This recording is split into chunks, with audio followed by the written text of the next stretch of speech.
জায়গায় জায়গায় দখলদারি, জায়গায় জায়গায় আমাদের ভাইয়েরা নেমে পড়লেন চাঁদাবাজি করতে। এই ভাইদের প্রতি আমরা খুব দরদ ভরা মনে বলতে চাই, সত্যি যদি আপনাদের সংসারে অভাব অনটনের কারণে আপনারা এই কাজগুলা করে থাকেন, আসুন আপনারা এখান থেকে সরে আসুন। আল্লাহ আমাদেরকে যে রিজিক দিয়েছেন ওইটাই আপনাদের সাথে আমরা ভাগাভাগি করে খাইতে রাজি আছি। তবুও মানুষকে কষ্ট দিবেন না, চাঁদাবাজি করবেন না। দ্বিতীয় নম্বর হচ্ছে সিন্ডিকেট ভেঙ্গে একদম চুরমার করে দেওয়া। আর তৃতীয়টা হচ্ছে চাঁদাবাজিতে যারা লিপ্ত তাদেরকে আমাদের বুকে টেনে নিয়ে অন্য ভালো কাজে লাগিয়ে দেওয়া। এই তিনটা কাজ আমরা সফলভাবে যদি আল্লাহ তাআলার সাহায্যে করতে পারি, আমরা বিশ্বাস করি 1 বছরের ভিতরে বাংলাদেশের মানুষ লক্ষণীয় পরিবর্তন দেখবে ইনশাআল্লাহ। দফায় দফায় অনেক দলকে বাংলাদেশ পরিচালনার দায়িত্ব দেওয়া হয়েছে। আপনারা যা করেছেন আমরা দেখেছি, কেউ কেউ এখন যা করছেন তাও আমরা দেখছি। সুতরাং এখন আমরা ন্যায় ইনসাফের প্রতীক দাঁড়িপাল্লার সঙ্গী হই।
আসসালামু আলাইকুম ওয়া রাহমাতুল্লাহ। প্রিয় কুষ্টিয়াবাসী, আপনারা কেমন আছেন? আলহামদুলিল্লাহি রাব্বিল আলামিন ওয়াসসালাতু ওয়াসসালামু আলা রাসূলিহিল কারীম ওয়া আলা আলিহি ওয়া সাহবিহি ওয়া আহলি বাইতি আজমাইন।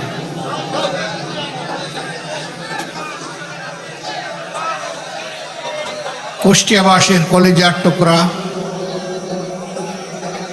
দেশবাসীর এক আবেগের ঠিকানা শহীদ আবরার ফাহাদ স্টেডিয়ামে আসন্ন নির্বাচন উপলক্ষে বাংলাদেশ জামাতে ইসলামী এবং 11 দলীয় নির্বাচনী ঐক্যবদ্ধ বাংলাদেশ আয়োজিত আজকের এই নির্বাচনী জনসভার সম্মানিত সভাপতি, সভা মঞ্চে বসা সকল দলের সম্মানিত নেতৃবৃন্দ, শহীদ পরিবারের সদস্যবৃন্দ, জুলাই যোদ্ধাবৃন্দ এবং আমার প্রাণপ্রিয় কুষ্টিয়ার ভাই ও বোনেরা, আল্লাহ তাবারক ওয়া তাআলার শুকরিয়া আদায় করছি। আজকে সকালের ঢাকা থেকে রওনা করে এই কুষ্টিয়ার জনসভা দিয়েই আজকের কর্মসূচি আমাদের শুরু হচ্ছে। আলহামদুলিল্লাহ, আল্লাহ তাআলার দরবারে দোয়া করি আমরা জাতিকে নিয়ে যে স্বপ্ন দেখি, আমাদের যে ভীষণ আছে, এই মুসলিম জাতিকে একটুখানি মুক্তির স্বাদ দেওয়ার জন্য আমাদের যে লড়াই, এ বিষয়ে কিছু কথা আল্লাহ যেন আজকে আমাকে স্পষ্ট করে বলার তৌফিক দান করেন। প্রিয় কুষ্টিয়াবাসী, আমি আমার বক্তব্যের সূচনায় গভীর শ্রদ্ধার সাথে স্মরণ করছি যিনি বাংলাদেশ জামাতে ইসলামীর কুষ্টিয়া জেলাকে প্রত্যেকটি জনপদে দৌড়ে দৌড়ে নিজ হাতে সংগঠিত করেছিলেন। বিপদে আপদে আপনাদের পাশে ছিলেন, সুখেও ছিলেন, দুঃখেও ছিলেন। কুষ্টিয়া জেলার সদ্য দুনিয়া থেকে বিদায় নেওয়া আমার প্রাণপ্রিয় ভাই অধ্যাপক আবুল হাশেমকে আমি গভীর শ্রদ্ধার সাথে স্মরণ করছি। দোয়া করি আল্লাহ রাব্বুল আলামিন তাকে জান্নাতের পাখি হিসাবে কবুল করুন এবং তার কবরের সাথে রাব্বুল ইজ্জাত তার মায়ার জান্নাতের একটা জানালা খুলে দিন। যতদিন তিনি আলমে বরজখে থাকবেন আল্লাহ তাআলার একান্ত ভালোবাসার মায়ার মেহমান হিসাবেই যেন থাকেন। আমি আরো শ্রদ্ধার সাথে স্মরণ করছি অধ্যাপক ডক্টর কি জাহাঙ্গীর, উনি জানি, হ্যাঁ, আব্দুল্লাহ জাহাঙ্গীর সাহেব, বিশিষ্ট আলেমে দেন। বাংলাদেশে তার মতো এরকম বিজ্ঞ আলেমের সংখ্যা খুবই কম, একেবারে হাতে গোনা, 2-4জন। তিনি জ্ঞানের আলো, দিনের আলো ছড়িয়ে দেওয়াকেই তার জীবনের মিশন হিসেবে নিয়েছিলেন। আমরা জানি না তিনি কিভাবে দুর্ঘটনা কবলিত হলেন। এটা কি আসলেই দুর্ঘটনা নাকি কোনো ঘটনা, আল্লাহ তাআলা ভালো জানেন। আমরা তারও আত্মার মাগফিরাত কামনা করছি। তার রেখে যাওয়া শিক্ষা দ্বারা যুগ যুগ ধরে ইনশাআল্লাহ তাআলা আজিম এদেশের মানুষ, উপমহাদেশের মানুষ উপকৃত হবে। শহীদ আবরার ফাহাদ, সে আমাদের স্বাধীনতা সার্বভৌমত্বের প্রতীক। সে নিজেই একটা বিদ্রোহী, একটা বিপ্লবের নাম। সে আধিপত্যবাদের বিরুদ্ধে কলম ধরেছিল, এটাই তার অপরাধ। এই জন্য তাকে দুনিয়া থেকে অত্যন্ত নির্মমভাবে বিদায় করা হয়েছে বাংলাদেশের সবচেয়ে বড় শিক্ষা প্রতিষ্ঠান, যেখানে মেধাবীদের মিলন মেলা। এরা যে আচরণ করেছে এটা কোনো মানুষ করে না, এটা সাধারণ পশুও করে না। তাদের ব্যাপারে আল্লাহ পাক কালামে হাকিমে বলেছেন কালা নাম, এরা হচ্ছে 4 পায়া জন্তুর মতো। এরপরে বলেছেন বালহুম আদল্ল, এরা ওই জন্তুগুলা, অবুঝ জন্তুগুলার চাইতে আরো খারাপ, আরো নিকৃষ্ট। আল্লাহ তাআলা ওই প্রাণীগুলাকে বিবেক দেন নাই, মানুষকে বিবেক দিয়েছে। তাকে কিভাবে পিটিয়ে পিটিয়ে নির্যাতন করে, ক্লান্ত অবসন্ন হয়ে পড়েছে, পানি চেয়েছে, কি দেওয়া হয়েছে আপনারা জানেন। আমরা দোয়া করি আবরার ফাহাদ বিদায় নিয়েছে, বাংলাদেশের প্রত্যেকটি যুবক যুবতী যেন এক একজন আবরার ফাহাদ হয়ে যায়। আধিপত্যবাদীরা তাদের অপকর্মের বিরুদ্ধে বাংলাদেশে কেউ আওয়াজ তুলুক, এটা পছন্দ করে না। তবে 24-এর দ্রোহ প্রমাণ করে দিয়েছে বাংলাদেশের দামাল ছেলেরা আল্লাহ ছাড়া কাউকে পরোয়া করে না। এটি একটি স্বাধীন দেশের জন্য বিশাল শক্তির ব্যাপার। যাদের নেতৃত্বেই জাতি 24-এর লড়াইয়ে অংশগ্রহণ করে মুক্তি পেয়েছে, আমি 24-এর সকল যোদ্ধা, সকল শহীদের প্রতি গভীর শ্রদ্ধা নিবেদন করছি। তাদেরই একজন যে আল্লাহ ছাড়া কাউকে কোনো বিষয় পরোয়া করত না, তাকে অত্যন্ত নির্মমভাবে ডিসেম্বরের 12 তারিখ স্পষ্ট দিবালোকে জুমাবার, জুমার পর সে তার কার্যালয়ে যাচ্ছিল অথবা এলাকায় যাচ্ছিল, সঙ্গে তার আপন ভাই ঠান্ডা মাথায় গুলি করে তাকে দুনিয়া থেকে বিদায় করে দেওয়া হয়েছে। হ্যাঁ, এক ফাহাদকে বিদায় করেছ, এক আবরারকে বিদায় করেছ, এক আবু সাইদকে বিদায় করেছ, কিন্তু মনে রাখবা এক একটা বিপ্লবী হাজার নয়, লক্ষ নয়, কোটি বিপ্লবীর দুনিয়ায় জন্ম দিয়ে তারা বিদায় নিয়েছে। আজ আমি এখানে দাঁড়িয়েছি আমার ওই মায়ের পক্ষে কথা বলতে, যে মা তার সন্তান হারিয়েছেন, অত্যন্ত নির্মমভাবে সন্তানকে খুন করা হয়েছে। এই মায়েদের দুয়ারে আমি হাজির হওয়ার চেষ্টা করেছি, সব জায়গায় যেতে পারি নাই, বেশিরভাগ জায়গায় যাওয়ার চেষ্টা করেছি। আমি মায়েদের মুখে চোখের পানি দেখি নাই, আমি তাদের মুখে, তাদের চোখের কোনায় আমি রক্ত দেখেছি, তার সন্তানের রক্ত। এটি চোখের পানি ছিল না, এটা ছিল সন্তানের রক্ত।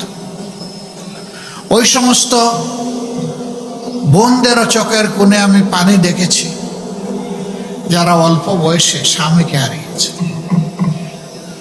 জালিম তাদের মুখ থেকে কেড়ে নিয়েছে। অবশ শিশুদের যখন কুলে নিয়েছি, আমরাও শিশুদের সাথে একসাথে কান্নায় ভেঙে পড়েছি। ওদেরকে কি দিয়ে সান্ত্বনা দেব? সান্ত্বনা দেওয়ার কোনো ভাষা আমরা খুঁজে পাই না। সারা বাংলার সকল জনপদের একই মানচিত্র। অসংখ্য মায়ের বুক থেকে, বোনের বুক থেকে, সন্তানের বুক থেকে তাদের আপনজনকে তুলে নিয়ে বছরের পর বছর আয়না করে রাখা হয়েছে, গুম করে রাখা হয়েছে। বেশিরভাগকে আলহামদুলিল্লাহ আমরা ফেরত পেয়েছি, হয় জীবিত অথবা লাশ হিসাবে। কিন্তু কিছু আল্লাহর বান্দা এখনো রয়ে গেছেন। এই কুষ্টিয়া ইসলামী বিশ্ববিদ্যালয়েরও দুইজনকে আমরা এখন পর্যন্ত পাইনি। এরকম আরো 8 জন যাদেরকে এখনো আমরা খুঁজে পাইনি। আমরা যখন তাদের প্রিয়জন আপনজনের সাথে মিলিত হই, তখন তারা বলেন, ও কি বেঁচে আছে? যদি বেঁচে থাকে তাহলে কোথায়? আমার বুকের দন আমার বুকে ফিরে আসবে কি? আর যদি বেঁচে না থাকে, আমার সন্তানের কবরটা কোথায়? তাকে না পাই, অন্তত কবরের মাটিটা ছুঁইতে চাই। এই লোকগুলো সবচেয়ে বড় মজলুম। তারা জানে না আপনজন লোকটি বেঁচে আছেন অথবা নেই। হে মহান আল্লাহ, তুমি তো সামিউন বাসির, তুমি তো আলা কুল্লি শাইইন কাদির। এই লোকগুলাকে তোমার হাওয়ালা করলাম। এই যত পরিবারের কথা বললাম, তুমি নিজেই তাদের অভিভাবক হয়ে আল্লাহ, তুমি তাদের নিরাপত্তার ব্যবস্থা করো। তারা যেন দুনিয়ায় সম্মানের সাথে বসবাস করতে পারে। প্রিয় বন্ধুগণ, আপনারা জানেন দল হিসাবে আমরা কতটা মজলুম ছিলাম।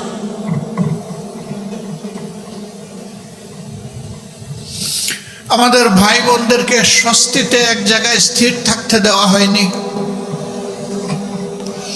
এই অঞ্চলেও আমাদের বোনদেরকে দফায় দফায় গ্রেফতার করে রিমান্ডে নিয়ে অপমান করা হয়েছে, নির্যাতন করা হয়েছে।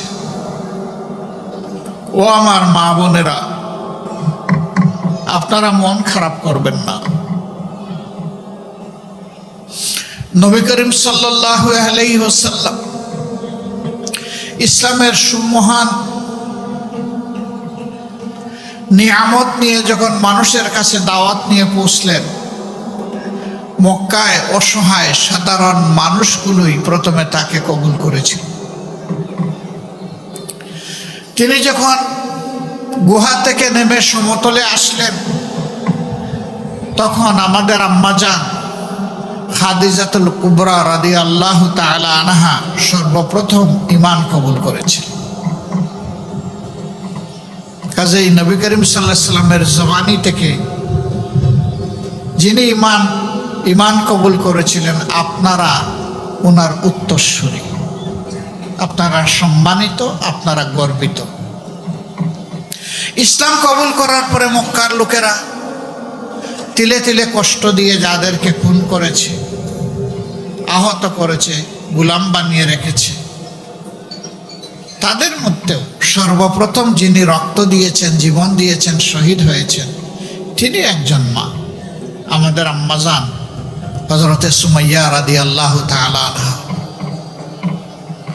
উহুদের কঠিন ময়দানে নবী করিম সাল্লাল্লাহু আলাইহি ওয়াসাল্লামকে ঢাল হয়ে যে মা নিরাপত্তা দিয়েছিলেন, যার গায়ে যুদ্ধের পরে 8টি ঝুলন্ত তীর ছিল, 70টি ভারী জখম ছিল, পুরুষরা সেখানে নবী করিম সাল্লাল্লাহু আলাইহি সাল্লামের পাশে ছিলেন না। এই কঠিন সময়টায় আমাদের আম্মাজান হযরতে নুসাইবা রাদিয়াল্লাহু তাআলা আনহা রাসূল করিম সাল্লাল্লাহু আলাইহি সাল্লামের জীবনের সবচেয়ে কঠিন সময়ের সঙ্গে হয়েছিলেন। আপনারা গর্বিত, আপনারা তাদের উত্তরসূরি।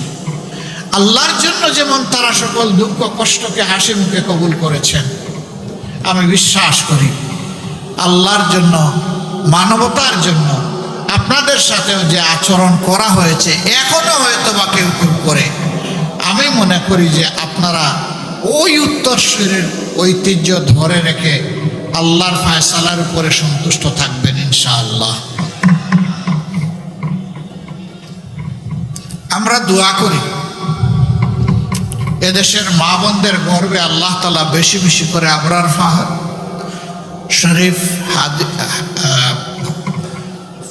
শরীফ উসমান ইবনে হাদি, আবু সাইদ, এদের মতো বীর আল্লাহ বেশি বেশি করে আপনাদের গর্বে আমাদের জন্য আল্লাহ উপহার দিন। মায়েরা যখন সন্তান নয় বীরের জন্ম দিবে, এই দেশ হবে বীরের জাতির দেশ ইনশাআল্লাহ। আজকে মায়েরা ন্যায়ের পক্ষে, সত্যের পক্ষে, মানবতার পক্ষে আল্লাহর দ্বীনের আওয়াজ তুলতে ঘরে ঘরে যান। কিছু লোক এটা সহ্য করে না, তাদেরকে বিরক্ত করে, তাদের সাথে অপমানজনক আচরণ করে, তাদেরকে কষ্ট দেয়, এমনকি দিশাহারা হয়ে দুই এক জায়গায় গায়েও হাত দিয়েছে। আমরা তাদেরকে বলি, তোমরাও আমাদের মতোই মায়ের গর্ভ থেকে দুনিয়ায় এসেছ, মাকে সম্মান করতে শিখো। মাকে সম্মান করলে আল্লাহ তোমাদেরকেও সম্মানিত করবেন। যেই জাতি মাদেরকে সম্মান করতে পারে না, অপমান তাদের জন্য অবধারিত। আমরা প্রতিশ্রুতিবদ্ধ, যে কোনো কিছুর বিনিময়ে মায়েদের সম্মান ইনশাআল্লাহ রক্ষা করব। সম্মানিত কুষ্টিয়াবাসী, আপনাদের অবস্থান এবং অবদান বরাবরই ন্যায় এবং সত্যের পক্ষে, আল্লাহর দ্বীনের পক্ষে। এখানে আপনাদের অনেকগুলা সমস্যা আছে। আমরা যখন আসছিলাম উপর থেকে দেখছিলাম পদ্মা গড়াই নদী নয়, মরুভূমি। এটা যখন মরুভূমি হয়ে গিয়েছে, তখন উপর থেকে যখন ঢলের পানি আসে, তখন আর নদীতে থাকে না, দুই কুল উপচে পড়ে, দুই কুল ভাসিয়ে সব কিছুকে তছনছ করে দেয়। বছরের পর বছর নদী ভাঙ্গনের কবলে পড়ে বহু মানুষের জীবনের স্বপ্ন ধূলিসাৎ হয়ে যায়। অনেক মানুষ সর্বশান্ত হন। কেন এমনটা হলো? নদী তো আল্লাহর নিয়ামত। বিশ্বের যেখানে গিয়েছি, নদীগুলার কত যত্ন নেয় তারা, কুলের সন্তানের মতো যত্ন। নদীর যাতে কোনো ক্ষতি না হয়, তার নাব্যতা, তার স্রোত, তার পানি ধারণের ক্ষমতা এবং পানির স্বচ্ছতা শতভাগ নিশ্চিত করার জন্য তারা জান প্রাণ দিয়ে চেষ্টা করে। আর আমাদের দেশে আল্লাহর এই নিয়ামতগুলোকে তিলে তিলে খুন করা হয়েছে, হত্যা করা হয়েছে। এই নদী খননের জন্য প্রত্যেক বৎসর বাজেট থাকে। নদী খননের সমস্ত টাকা পেট মুখ দিয়ে ঢুকে পেটের ভিতরে চলে যায়, নদীর বালি আর উঠে না, খননও হয় না। শুধু কি নদী না, উন্নয়নের নামে 54 বৎসর কম বেশি যারাই ক্ষমতায় গিয়েছেন এই একই কাজ তারা করেছে। এই যারা 54 বৎসরে দেশটাকে কামড়ে একেবারে তছনছ করে দিয়েছে, আমরা গভীরভাবে বিশ্বাস করি এদের দৃষ্টিভঙ্গি এবং চরিত্র পরিবর্তন না হলে এরা দেশের জন্য ভালো কিছুই করতে পারবে না। এ দেশ সকলের, শুধু আমাদের না। এ দেশের আসমানের নিচে জমিনের উপরে যারাই বসবাস করে দেশটি আমাদের সবার। কিন্তু আফসোসের বিষয়, এত নির্যাতিত হওয়ার পরে 15.5 বছর 5 তারিখ যখন একটা পরিবর্তন আসলো, আমরা দেখলাম পুলিশ নাই, বিজিবি নাই, আনসারের ছায়া নাই। নিবু আমাদের সেনাবাহিনী জান প্রাণ দিয়ে চেষ্টা করছে কিছু করার, তারা পারছেন না। তাদের পাশে মজবুত হয়ে আমরা দাঁড়িয়ে গেলাম। এ দেশ আমাদের দেশ। এত মজলুম একটা সংগঠন, নেতৃবৃন্দকে খুন করা হলো, ফাঁসি দেওয়া হলো, দফায় দফায় জেলে পুরা হলো, অফিস বন্ধ করে রাখা হলো, ঘর বাড়ি বুলডোজার দিয়ে গুড়িয়ে দেওয়া হলো, আমাদের নিবন্ধন কেড়ে নেওয়া হলো। শেষ পর্যন্ত বেদিশা সরকার আমাদেরকে বেহুশ হয়ে নিষিদ্ধ ঘোষণা করলো। এরপরে আর হুঁশ ফিরে পায়নি। ওই বেহুশ অবস্থায় দেশ ছেড়ে তারা চলে গেছে। কিন্তু আমরা কি সিদ্ধান্ত নিলাম? আমরা 5 তারিখ, আগস্টের 5 তারিখ রাত্রেই ঘোষণা দিলাম যে আমরা কারো উপর থেকে প্রতিশোধ নেব না। আপনারা বলুন, আমরা কি প্রতিশোধ নিয়েছি কারো উপর? আমরা বলেছিলাম অন্যায়ভাবে কাউকে মামলার আসামি করা হবে না। আমরা অন্যায়ভাবে একটা মানুষকেও মামলার আসামি করি নাই। বাংলাদেশে হাজার হাজার মামলা আমরা দায়ের করি নাই। খুব অল্প সংখ্যক, আমাদের 8টা মামলায় আসামি মাত্র 1 জন করে। কারণ আমরা দ্বিতীয় ব্যক্তি দায়ী খুঁজে পাইনি, আমরা দ্বিতীয় জনকে দিব কিভাবে? কিন্তু সে জায়গায় কেউ কেউ মামলা করেছেন মনের সমস্ত মাধুরী মিশিয়ে, শত শত মানুষকে মামলার আসামি করেছে। সেই আসামিতে জনগণও আছে, আইন শৃঙ্খলা রক্ষাকারী বাহিনীর সদস্যরা আছে এবং সার্বিক সিভিল প্রশাসনের লোকেরাও আছে। কি আশ্চর্য কারবার! আবার তাদের সাথে এরপরেই ডায়ালগ শুরু করে, নাম অবশ্য এসে গেছে, এখন তো কাটতে হলে কিছু মাল পানি দেওয়া লাগবে। এই তো শুরু হয়ে গেল মামলা বাণিজ্য। জায়গায় জায়গায় দখলদারি, জায়গায় জায়গায় আমাদের ভাইয়েরা নেমে পড়লেন চাঁদাবাজি করতে। এই ভাইদের প্রতি আমরা খুব দরদ ভরা মনে বলতে চাই, সত্যিই যদি আপনাদের সংসারে অভাব অনটনের কারণে আপনারা এই কাজগুলা করে থাকেন, আসুন আপনারা এখান থেকে সরে আসুন। আল্লাহ আমাদেরকে যে রিজেক্ট দিয়েছেন ওইটাই আপনাদের সাথে আমরা ভাগাভাগি করে খাইতে রাজি আছি। তবুও মানুষকে কষ্ট দিবেন না, চাঁদাবাজি করবেন না। এখানে কুষ্টিয়া জেলায় 60টার মতো চাল কল আছে, রাইস মিল। ট্রাকগুলো এখান থেকে চাল বোঝাই করে রাজধানী এবং দেশের বিভিন্ন গন্তব্যে যায়। এখানে প্রতিটি ট্রাক থেকে বেসরকারি খাজনা আদায় করা হয়। চাঁদা বললে মানুষ একটু লজ্জা পায়, তো এই জন্য বললাম বেসরকারি খাজনা, এবং রেটও ভালো, প্রতি ট্রাকে 5,000। ট্রাকের মালিকরা অতিষ্ঠ, ব্যবসায়ীরা অতিষ্ঠ, চালকল মালিক যারা তারা অতিষ্ঠ। এরপরে আবার বিভিন্ন স্ট্যান্ড দখলের ব্যাপার আছে। আমি অবশ্য স্ট্যান্ডের নাম নেই না, ওইটা নিলেও মানুষ মন খারাপ করে একদল মানুষ। আপনারা জানেন ওই সমস্ত স্ট্যান্ডের নাম দাম, তাই না? আমরা সবাইকে বলি সরে আসো, ওখান থেকে সরে আসো। আমরা কথা দিচ্ছি, এমন এক বাংলাদেশ আমরা গড়তে চাচ্ছি, আল্লাহর পর ভরসা করে, মহান আল্লাহর পর ভরসা করে গড়তে যাচ্ছি, যেই বাংলাদেশে প্রত্যেকটি সক্ষম পুরুষ এবং নারীর হাতে মর্যাদার কাজ আমরা তুলে দেব ইনশাআল্লাহ। বিশেষ করে যুবক যুবতীদের হাতে, তাদের এই যৌবনের শক্তি দিয়ে তারা যেন দেশকে দারুণভাবে গড়তে পারে, এগিয়ে নিয়ে যেতে পারে। এবং তোমাদের হাতেও আমরা কাজ তুলে দেব যারা এই সমস্ত কর্মকাণ্ডে লিপ্ত আছো। সেদিন সম্মানের সাথে তোমরা বসবাস করবা। এখন তো তোমরা অপমানজনকভাবে এই সমাজে বসবাস করো।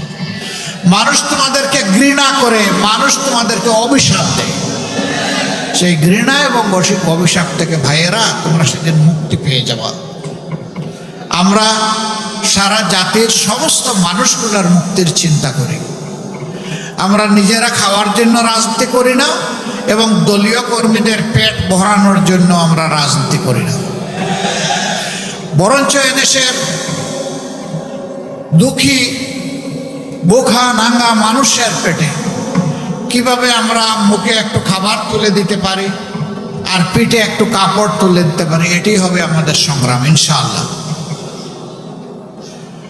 এখানে নদীকে যেভাবে খুন করা হয়েছে আপনারা জানেন। আমরা এই 2 দিন আগে উত্তরবঙ্গ সফর করে এসেছি, একইভাবে ওখানেও খুন করা হয়েছে। ওখানে 4টা প্রধান নদী আছে, সেই নদীগুলোকে শেষ করে দেওয়া হয়েছে। আমরা বলেছি ওখানে আমাদের জীবন বাঁচানোর সংগ্রাম হবে শুরু নদী বাঁচানোর মধ্য দিয়ে। আমরা এখানেও কথা দিচ্ছি, আমরা ইনশাআল্লাহ নদী বাঁচানোর মধ্য দিয়ে এই অঞ্চলের সংগ্রাম আমরা শুরু করবো ইনশাআল্লাহ। নদী বাঁচলে মাটি বাঁচবে, মাটি বাঁচলে আমার মাও বাঁচবে। এই জন্য আগে নদী। এই নদীতে অনেক বরকত আল্লাহ রেখেছে। নদীতে জলজ প্রাণী রেখেছেন যেটা আমাদের রিজেকের। নদীতে যে পানি আল্লাহ দিয়েছেন যেটা আমাদের মাটিকে বাঁচিয়ে রাখে। নদীর নাব্যতা যখন থাকবে তখন আমাদের যোগাযোগ ব্যবস্থা সহজ হবে এবং সুলভ হবে। পণ্য পরিবহনে খরচ অনেক কমে যাবে। জনগণের উপর প্রত্যেক যে মূল্যের ভার এটা কমে আসবে। অবশ্য কমে আসার ক্ষেত্রে 3 জায়গায় আমরা হাত দেব। যোগাযোগ উন্নত করা, 2 নম্বর হচ্ছে সিন্ডিকেট ভেঙ্গে একদম চুরমার করে দেওয়া, আর 3টা হচ্ছে চাঁদাবাজিতে যারা লিপ্ত তাদেরকে আমাদের বুকে টেনে নিয়ে অন্য ভালো কাজে লাগিয়ে দেওয়া। এই 3টা কাজ আমরা সফলভাবে যদি আল্লাহ তাআলার সাহায্যে করতে পারি, আমরা বিশ্বাস করি 1 বছরের ভিতরে বাংলাদেশের মানুষ লক্ষণীয় পরিবর্তন দেখবে ইনশাআল্লাহ। সম্মানিত ভাইয়েরা, এখানে চিনিকল ছিল, কুষ্টিয়া চিনিকল বন্ধ হয়ে আছে। দুনিয়ার সব জায়গায় ইন্ডাস্ট্রির বিস্তার ঘটছে আর আমাদের একটা একটা করে তালা ঝুলানো হয়েছে। শহীদ মৌলানা মতিউর রহমান নিজামী, বাংলাদেশ জামাতে ইসলামের সাবেক আমির, তিনি যখন শিল্পমন্ত্রী ছিলেন তখন তিনি ঘোষণা দিয়েছিলেন আজ থেকে আর কোনো সরকারি কলকারখানায় তালা ঝুলবে না নতুন করে, বরঞ্চ ঝুলা তালা যেখানে যেখানে আছে সেইগুলা খোলার চেষ্টা করব আমি। এবং তিনি তাই করেছিলেন। বন্ধ লোকসানি চিনিকলগুলা খুলে দিয়ে বিভিন্ন জায়গায় সেইগুলাকে মাত্র 2.5 বছরের মাথায় লাভজনক প্রতিষ্ঠানে পরিণত করেছিলেন।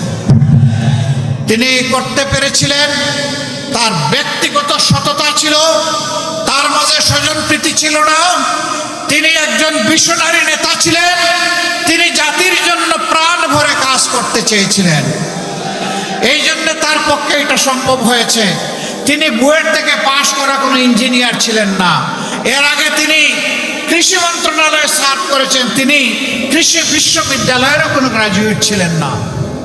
তিনি একজন আলেমে দ্বীন ছিলেন আর ঢাকা বিশ্ববিদ্যালয়ের রাষ্ট্রবিজ্ঞানের একজন ছাত্র ছিলেন।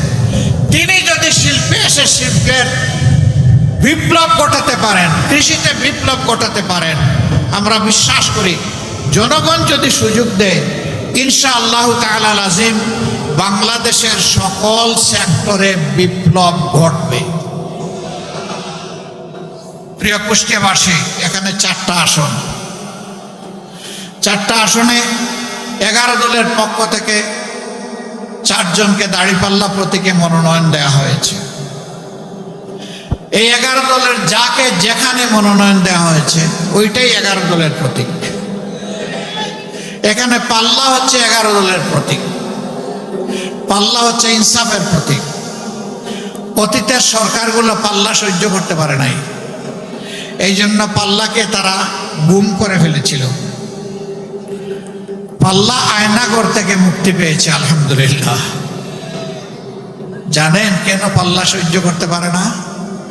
পাল্লা যদি বিজয়ী হয় তাহলে সমাজে ন্যায় বিচার কায়েম হবে, আর ন্যায় বিচার যদি কায়েম হয় তাইলে বিড়ালের অসুবিধা হবে। একজন সাধারণ মানুষ খাওয়ার সময় গরম ভাত চায়, কিন্তু গরম ভাতে বিলাই ভেজা, ওর যে মুখ পুড়ে। এই জন্য ওই বিড়াল খাসলতের যারা যারা সমাজে ন্যায় বিচার দেখতে চায় না, বরঞ্চ বিচারাঙ্গনকে নিজের পকেটে নিয়ে চলতে চায়, তারা পাল্লাকে গায়েব করে দিয়েছিল। আল্লাহ তাআলা সেই গুম অবস্থা থেকে, আয়নাঘর থেকে পাল্লাকে মুক্তি দিয়েছেন আলহামদুলিল্লাহ। এবার বাংলাদেশের মানুষের কণ্ঠে কথা একটাই, দফায় দফায় অনেক দলকে বাংলাদেশ পরিচালনার দায়িত্ব দেওয়া হয়েছে। আপনারা যা করেছেন আমরা দেখেছি, কেউ কেউ এখন যা করছেন তাও আমরা দেখছি। সুতরাং এখন আমরা ন্যায় ইনসাফের প্রতীক দাঁড়িপাল্লার সঙ্গী হতে চাই। যুবকরা ইতিমধ্যে রায় দিয়ে দিয়েছে, 5টা বিশ্ববিদ্যালয়ে নির্বাচনের মাধ্যমে যুবক যুবতীরা তারা বলেছে আমরা পরিবর্তন চাই এবং আমরা ন্যায় ইনসাফের পক্ষেই থাকতে চাই। বিভিন্ন নারীদেরকে উস্কানি দেওয়া হয়, বলে যে পাল্লার বিজয় হলে আপনার কেমন লাগবে। আলহামদুলিল্লাহ ডেসপারেটলি এখন মারা বলতেছেন ভালো লাগবে। আপনি কারে সমর্থন করেন? আমি পাল্লারে সমর্থন করি। পাল্লা সমর্থন করলে এই পোশাকটা আপনি পরতে পারবেন না। পরবো না। তখন পোশাক যেমন হওয়া দরকার তেমন পরবো। আপনি পোশাকও পরবেন না, এই পাল্লা কেন বিজয়ী হবে? কয় যে আমি চাই দেশটা ঠিক হোক। জিজ্ঞেস করে জামাতের কোন জিনিস তোমার ভালো লাগে? কয় পুরা জামাতকেই আমার ভালো লাগে। This is the reality of time. আলহামদুলিল্লাহ দেশবাসী, বিশেষ করে যুব সমাজ এবং মায়ের জাতি, তারা আর বস্তা পচা রাজনীতি দেখতে চান না। মাদেরকে জিজ্ঞেস করা হয় আপনারা কেন পাল্লায় ভোট দিবেন? বলে যে আমরা পাল্লায় ভোট দিব, আমরা নিরাপদ থাকতে চাই। এই জন্য অন্য কেউ আসলে নিরাপদ থাকবেন না। এখনই আমাদের হাতে আমাদের নিরাপত্তা নাই, ক্ষমতায় আসলে তো সব শেষ করে দেবে। কিন্তু এই সংগঠনের লোকেরা এবং তাদের সঙ্গী যারা আছে তারা এই কাজ করবে না, এটা আমাদের বিশ্বাস। মায়েরা, আপনাদের বিশ্বাসের মূল্য আমরা আমাদের চূড়ান্ত স্যাক্রিফাইসের মাধ্যমে দেওয়ার চেষ্টা করবো ইনশাআল্লাহ। দোয়া করবেন। আমি বহু জায়গায় জিজ্ঞেস করি, এখানেও একটু জেনে নেই, আচ্ছা মার পেট না বাপের পেট থেকে দুনিয়ায় যারা আসছেন একটু হাত তুলেন তো দেখি। আরে আপনি বাপের পেট থেকে আসছেন নাকি? হাত তুলতে বললেই হাত তুলতে হবে। প্রশ্নটা পরিষ্কার করতে পারেন, এই দোষটা আমার। বাপের পেট থেকে কেউ জন্ম নিয়েছেন দুনিয়ায়? না। কার পেটে? 285 দিন কার পেটে? মায়ের পেটে। আচ্ছা ঠিক আছে, বাবা না হয় পেটে নিতে পারলেন না, একটু বুকের দুধ কোনো বাবা খাওয়াতে পারবে? পারবে না। কে খাওয়ায়? কে কুলে তুলে রাখে? কার বুক আমাদের বিস্তার ছিল? এইটা অনন্য। মায়েদের তুলনা শুধু মায়ের, আর কারো সাথে তাদের তুলনা হবে না। এই মায়ের জাতিকে যারা সম্মান দিতে জানে না এরা কপাল পোড়া। যারা সম্মান দিতে জানবে তারাই ভাগ্যবান। আমরা মাদেরকে ইনশাআল্লাহ ঘরে, যাতায়াতে, কর্মস্থলে 3 জায়গায় আমরা পরম সম্মানের সাথে দুটি জিনিস আমরা নিশ্চিত করব ইনশাআল্লাহ। নাম্বার 1 তাদের মর্যাদা, নাম্বার 2 তাদের নিরাপত্তা। শহরগুলো